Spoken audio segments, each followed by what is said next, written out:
I cheated on my husband. Now he refuses to pay child support for my affair baby and demands a divorce.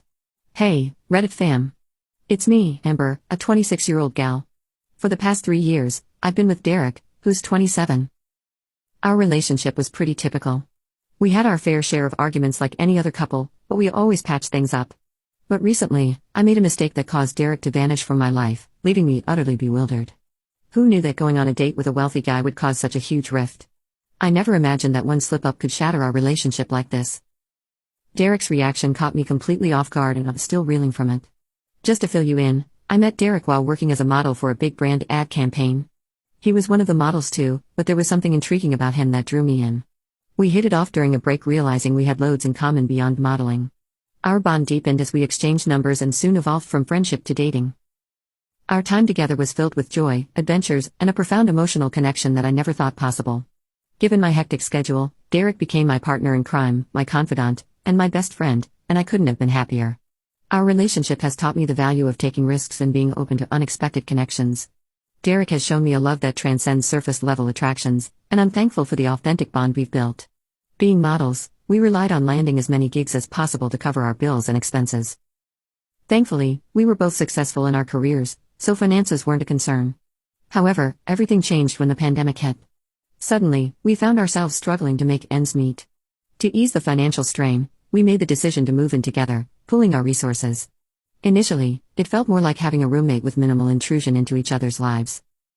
Together, we managed to navigate the financial challenges and make do with our limited savings, but very soon we started having petty fights about who washes the dishes, who cooks food, etc., etc. I realized that Derek was only a good face and did not like participating in any of the house chores. Also, I hated the way he managed his money. He did not have a concept of saving money for emergencies or having some money stashed away for bad times. I found it frustrating to constantly pick up after him and cover for his lack of responsibility. Eventually, I had to have a conversation with him about our expectations and boundaries when it came to sharing responsibilities and managing finances. I told him how we needed to find a better way to split responsibilities. He did agree to mend his ways and make sure he takes up his share of responsibilities.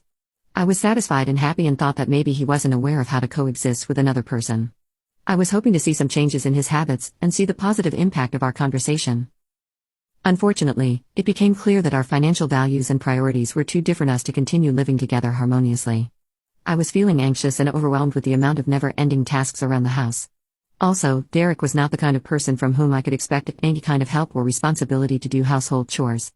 It became increasingly apparent that our living situation was not sustainable as our differing financial values and priorities caused constant tension. I realized that to maintain my own well-being, I needed to find a new living arrangement that aligned better with my needs and expectations. I knew that I just had to hold my breath till this pandemic was over and everything was back to normal so that I could then ask Derek to leave. I knew in my head that this relationship was over from my end, and I just had to wait for the right moment to break the news to Derek. It was clear that prioritizing my own mental health and happiness was crucial in making this decision, even if it meant having difficult conversations with Derek about our future living arrangements. It was evident that there was a cold and unsettling uneasiness between us. I knew that delaying the inevitable conversation was only prolonging both of our suffering, but I also needed to ensure that I was in the right headspace to handle the aftermath of ending the relationship.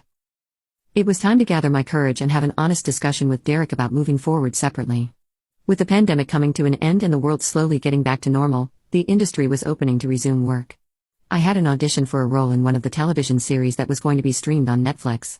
It was a big deal as it would mean that I would have a substantial amount of money, which would help me with my finances, and probably I would be able to move out and not live with Derek any longer. I made sure that I was well prepared and dressed appropriately for my audition.